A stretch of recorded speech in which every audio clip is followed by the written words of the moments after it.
They are the creators of diverse goods and use their hands to create unique, functional and decorative items using traditional techniques.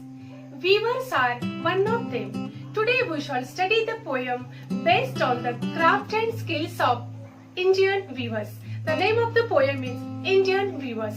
The poem is written by the Nightingale of India, Sarojini Naidu.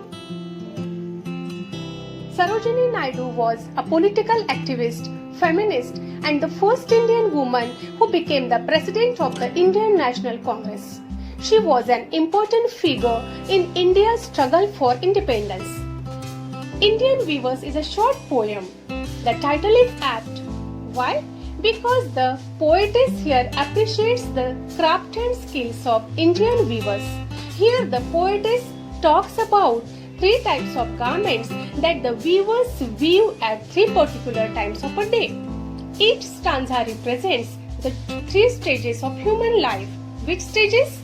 Birth, adulthood and death. Here birth means childhood, adulthood means youth and death means old age. The poem is in the form of questions and answers. The poetess asks the questions to the weavers and the weavers give answers.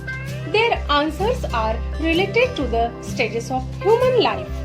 The colors mentioned here are very significant, means important, as they indicate the moods related to the events. Now let us turn to the stanza-wise explanation of the poem. Weavers weaving at break of day. Why do you weave a garment so gay? Blue as the wing of a halcyon white. We weave the robes of a newborn child. A break of a day means early morning. Garment and robes means clothes or dresses. Halcyon is the name of a bird, that is kingfisher. The first stanza represents birth, means childhood. Here the time is the break of the day, means early morning. The color of the garment is blue like the wing of a halcyon. Halcyon means kingfisher, it's a bird. Which clothes do they weave? They weave the clothes of a newborn child. Here the poetess describes the first stage of human life. The second stanza. Weavers weaving at fall of night. Why do you weave a garment so bright? Like the plumes of a peacock, purple and green, we weave the marriage veils of a queen. Plumes means soft feathers. Veil means a piece of fine material worn by women to protect or conceal the face. ज्याला आपण ओढणी म्हणतो. Here the time is late in the evening. For this the words fall of night are used. Which clothes do they weave? They weave the marriage veils of a queen. The color of the garment they weave is bright like the soft feathers of a peacock. It means it is purple and green. Now let us turn to the third stanza. Weavers weaving solemn and still. For do you weave in the moonlight chill? White as a feather and white as a cloud, we weave a dead man's funeral shroud. Here the time is cold night. Solemn means serious. Still means stable or silent. Chill means very cold. Funeral means last rites after death. The time is here cold night and the words used for that are moonlight chill. The color of the clothes is white. Why do they weave? What do they weave in moonlight chill? They weave a dead man's funeral shroud. Shroud means a cloth in which a dead person is wrapped. Here the dress is compared with a feather and a cloud because the feather is in its last stage, means old age and death. Clouds also vanish after raining. It means clouds indicate death here. In this way, the poetess reveals three stages of human life in this poem.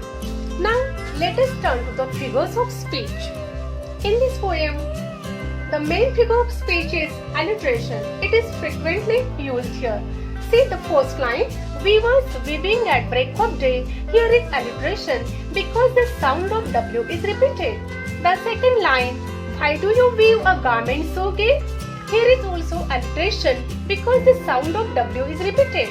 In this line there is interrogation also because a question is asked. Then the third line. Blue as the wing of a halcyon wild. Here is simile because the color of the garment and the color of the wings of a bird is compared and the word for comparison used is as.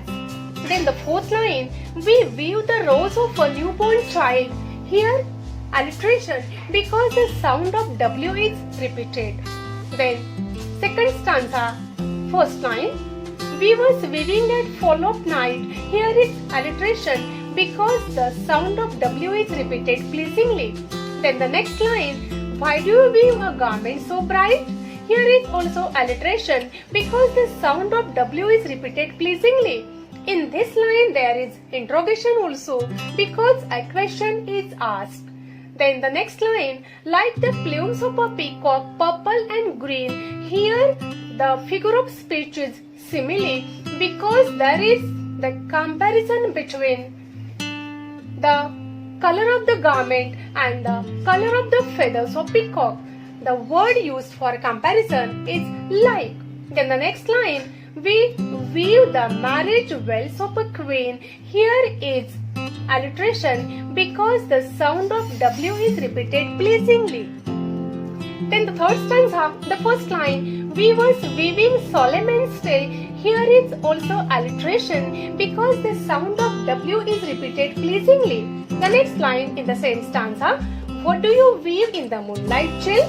Here is also alliteration because the sound of W is repeated pleasingly.